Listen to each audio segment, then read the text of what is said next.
আসসালামু আলাইকুম প্রিয় দর্শক, জাতীয় নাগরিক পার্টির নেতৃবৃন্দ এখন সারা দেশে পদযাত্রা করছেন, কিন্তু সেই পদযাত্রায় ওনারা কি ঠিক আগের মতো শান্তি পাচ্ছেন?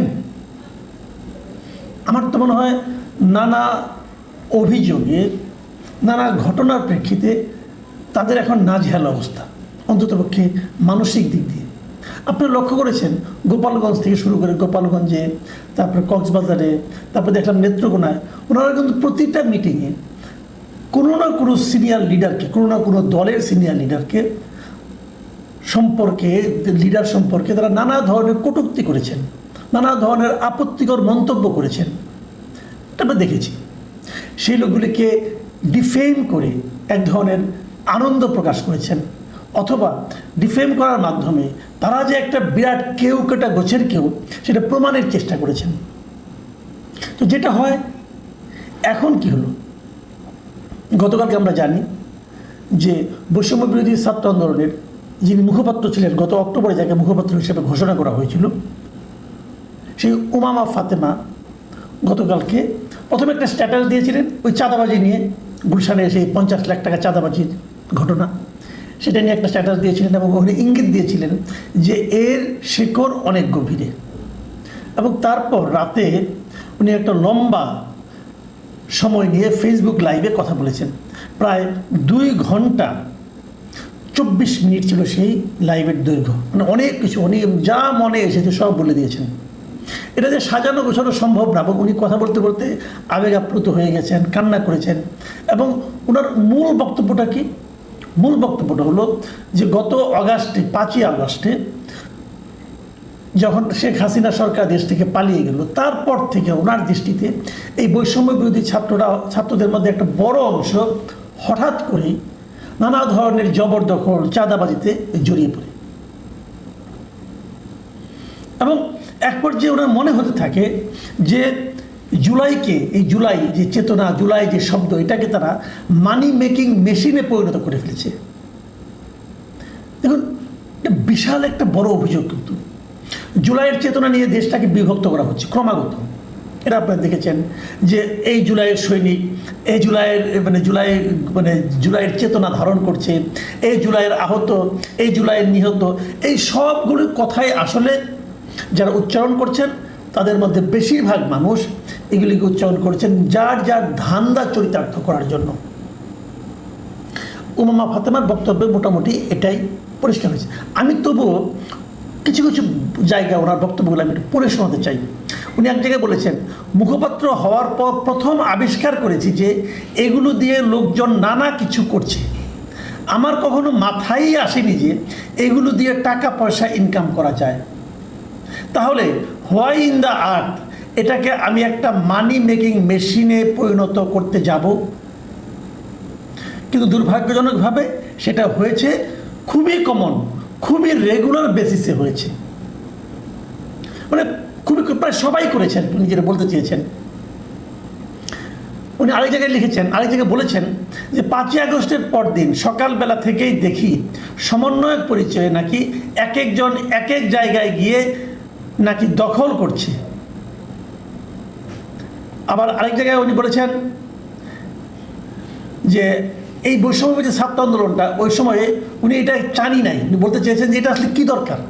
মানে এই নামটা দিয়ে আন্দোলন শেষ হয়ে গেছে, হাসিনা পালিয়ে গেছে, এখন আর বৈষম্য বিরোধী ছাত্র আন্দোলন এই পরিচয়টা, এই সংগঠনের ব্যানারটা ব্যবহার করতে হবে কেন?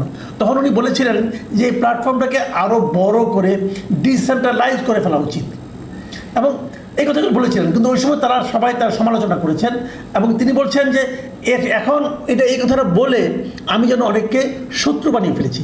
তার মানে কার কাছে উনি শত্রু হয়েছেন? যারা ওই পরিচয়টাকে ব্যবহার করে চাঁদাবাজি, অর্থ উপার্জন, অনৈতিক ক্ষমতা লাভ করা, এই সমস্ত কাজে ব্যয় করেছেন, তাদের কাছেই কিন্তু উমামা ফাতেমা শত্রুতে পরিণত হয়েছেন।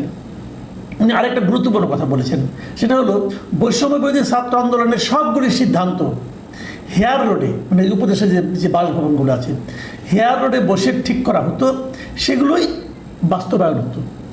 মানে সংগঠনের নাম বৈষম্য ছাত্র আন্দোলন, কিন্তু এই সমস্ত সিদ্ধান্ত হতো উপদেষ্টাদের বাড়ি থেকে। তার মানে এই ধান্দাগুলোর সঙ্গে প্রকারান্তরে ওনারাও জড়িত ছিলেন বলে হয়তো এখনও আছেন জানি না, উমা ফাতেমা দাবি করছেন। এবং উনি আরও কিছু অদ্ভুত কথা বলেছেন, যে যেমন উনি বলেছেন, ওনার ভাষায় আমি বলি, উনি বলেছেন বিষয়গুলো এত অদ্ভুত ছিল যে কোনো কিছুর কোনো ঠিক ঠিকানা ছিল না। চাঁদাবাজির অভিযোগ আসতো, একজনের বিরুদ্ধে যে স্বজনপ্রীতি ও টেল্টার দেওয়ার যে অভিযোগ আসতো, এগুলো আমি খুব ভালো করেই জানতাম। শুধু চট্টগ্রামের কাহিনী সলভ করতে গেলে অনেকের প্যান্ট খুলে যেত। এরকম আরও অনেক জেলার কাহিনী আছে, এগুলো ধরতে গিয়ে দেখেছি এগুলো তো অনেক দূর পর্যন্ত গড়িয়ে গেছে। এই যে অনেক দূর পর্যন্ত গড়িয়ে গিয়েছে, এটাই হলো মূল বক্তব্য।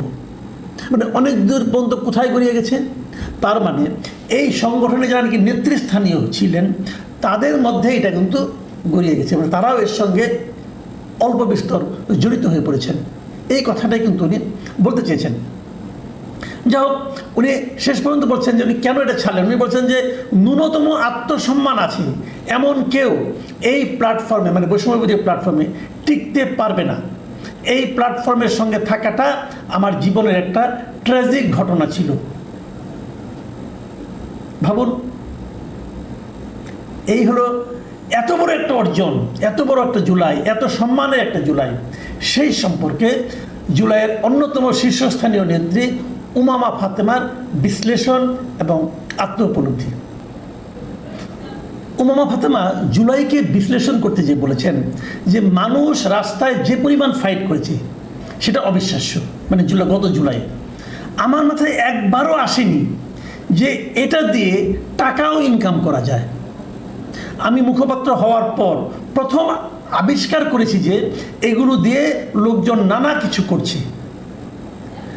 টেন্ডার বাণিজ্য, তদবির বাণিজ্য, ডিসি নিয়োগ, তমুক জায়গায় তমুক কাজ, এগুলো অহরহ করে বেড়াচ্ছে। দেখুন, এই যে তদবির বাণিজ্য, ডিসি নিয়োগ, বিভিন্ন নিয়োগ নিয়ে যে কেলেঙ্কারিগুলো, এগুলোর কথা কিন্তু আমরা শুরু থেকে শুনে আসছি। এবং এগুলোর সঙ্গে যে এই ছাত্ররা জড়িত ছিল সে সমস্ত অভিযোগও কিন্তু আমরা পেয়েছি। সচিবালয়ে তারা নিয়মিত যেত এবং এইটায় যাওয়ার পর তারা ওখানে কী করতো না করতো এটা নিয়ে সাংবাদিকদের যাতে কিছু লিখতে না পারে সমস্ত সাংবাদিকদের অ্যাক্রেডিটেশন কার্ড বাতিল করা হয়েছিল, যা নাকি বাংলাদেশের ইতিহাসে কখনো হয় না। অতীতে এরা করেছিল কেন? তাদের নাকি সাংবাদিকরা কিছু জানতে না পারে। তারা ওখানে যে সমস্ত আকাম কুকাম করছিল কিন্তু সেগুলি প্রকাশিত না হয়, এই জন্য তারা এই কাজগুলি করেছে। তো হচ্ছেটা কি? এত বড় আন্দোলনের ফল কার হাতে যে নষ্ট হলো, কিভাবে নষ্ট হলো? যাদের উপর সবচেয়ে বেশি ভরসা করেছিলাম তারা সবচেয়ে চরিত্রহীন, তারা সবচেয়ে দুর্নীতিগ্রস্ত হিসাবে প্রমাণিত হয়েছে। এই হলো আমাদের দেশের অবস্থা। এখন সেই দল ওই বৈষম্যবিরোধী ছাত্র আন্দোলনে কিন্তু এনসিপি করেছে। এখন তাদের নিজেদের যখন তারা নিজেদেরকে পুত পবিত্র দাবি করে, তখন না আসলে মানে অধিক থেকে পাথর হয়ে যাওয়ার মতো অবস্থা হয় আমাদের। দেখুন, আরও একটা ঘটনা কিন্তু ঘটেছে। এটা তো অর্থনৈতিক অনৈতিকতা, এটা তো অর্থনৈতিক মানে আপনার দুর্নীতি, কিন্তু চারিত্রিক অনৈতিকতার ব্যাপারটা সেটাও কিন্তু এসেছে। এটাও এই ফেসবুকে পাওয়া গেছে। এই অভিযোগটা করেছেন নীলা ইসরাফিল। আপনারা সবাই জানেন যে বৈষম্যবিরোধী ছাত্র আন্দোলনের থেকে আসা এনসিপির বড় নেতা সারওয়ার তুষার, তার বিরুদ্ধে কিন্তু নীলা ইসরাফিল অভিযোগ করেছে যে সে তাকে যৌন হেনস্থা করার চেষ্টা করেছে, নানাভাবে কুপ্রস্তাব দিয়েছে ওভার টেলিফোন, এবং সেই রেকর্ডও সবাই জেনেছে। এই ঘটনার প্রেক্ষিতে সেই সারওয়ার তুষারের বিরুদ্ধে এনসিপির পক্ষ থেকে একটা লিখিত শোকজ করা হয়েছে। তারপর কি হয়েছে? তারপর আর কিছু হয়নি। তারপরে কথা আর কেউ জানে না। এতদিন অপেক্ষা করার পর সেই নীলা ইসরাফিল তিনিও ফেসবুকে আপনার স্ট্যাটাস দিয়ে বলেছেন যে উনি জাতীয় নাগরিক পার্টির সঙ্গে তার সম্পর্ক ছিন্ন করেছেন, এবং উনি বলেছেন আমি নৈতিকতাকে বেছে নিচ্ছি, দুর্বৃত্ত রাজনীতি নয়। দুর্বৃত্ত রাজনীতি মানে কে? যেটা এনসিপি করছে, এনসিপির যে রাজনীতি সেটাকে উনি দুর্বৃত্ত রাজনীতি বলেছেন। তিনি লিখেছেন এনসিপি একটি রাজনৈতিক দল যেখানে অপরাধীর বিচার হয় না, যেখানে একজন নারীকে হেনস্থার পরেও অপরাধীর পক্ষে নীরবতা পালন করা হয়, সেই জায়গায় আমি এক মুহূর্তও থাকতে পারি না।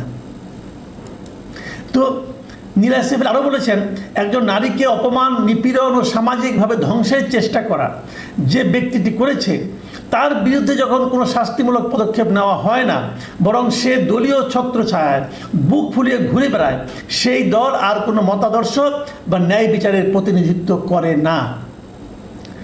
আমি খালি বলবো, এনসিপির অবস্থানটা এখন কোথায়? নৈতিক অবস্থান কোথায়? অর্থনৈতিক সততার অবস্থানটা কোথায়? এনসিপির লোকজনের পরিবর্তনটা কি আমাদের চোখে পড়েনি? আলোচনা হয়নি? অত্যন্ত গরিব অবস্থা যে থাকতেন এক সময়, যার পকেটে টাকা থাকতো না, হঠাৎ করে বেরিয়ে গেলো সে জমিদার ফ্যামিলির লোক। হঠাৎ করে বেরিয়ে গেলো তার বাড়িতে, আগে যার বাড়িতে খুঁটি হেলে পড়তো তার বাড়িতে পাকা বাড়ি হচ্ছে, এখন গাড়ি চড়ছেন, নানা কিছু হচ্ছে। এবং রূপায়ণ টাওয়ারের মতো একটা মানে গুরুত্বপূর্ণ জায়গায় বিশাল অফিস নিয়ে তারা বসছেন। কোত্থেকে আসে অর্থ? শুনুন, একটা কথা বলে শেষ করি, মাথায় রাখবেন। টাকা মানে অর্থ কখনো আসমানি উপায়ে আসে না। আসমানি উপায়ে অর্থ আসলে আমাদের নবী করিম সাল্লাল্লাহু আলাইহি ওয়াসাল্লাম আর তাকে আর খেজুর খেয়ে রোজা রাখতে হতো না। আসমানি উপায়ে টাকা আসে না, আসমানি উপায়ে ওহি আসতে পারে, টাকা আসে না। সেটাও তো আমাদের শেষ নবী যাওয়ার পর আর আসবে না। কাজে ওনাদের টাকার সোর্সটা কি? কোথার থেকে এত টাকা আসে? এই সারা দেশে তারা এখন ঘুরে বেড়াচ্ছেন, বিপুল অর্থ ব্যয় হচ্ছে। কোথা থেকে আসে ভাই? এই উমামা ফাতেমা যে অভিযোগটা করেছেন সেই উপায়ে আসে। ব্যক্তিগতভাবে বিচ্ছিন্নভাবে যেগুলো করেছেন সেগুলো ধরা পড়েছে, আবার যখন দলবদ্ধভাবে করেছেন অথবা সবাই মিলে করেছেন তো সেই অঙ্কটাও আর অনেক বড় হয়ে গেছে। অনেক কাহিনী, অনেক গল্প কিন্তু আকাশে বাতাসে এখন ঘুরে বেড়াচ্ছে। আমি হতাশ এই কারণে যে এই দলটাকে নিয়ে আমি অনেক আশা করেছিলাম যে এরা হয়তো অনেক দূর যাবে, এরা ইয়াং, এরা তরুণ, এদের মধ্যে লোভ থাকবে না, এদের মধ্যে সাহস থাকবে, এরা শিক্ষিত, এদের কথাবার্তার সুরুচির ছাপ থাকবে, এমনটা আশা করেছিলাম। কিন্তু যে প্রত্যাশাগুলি করেছি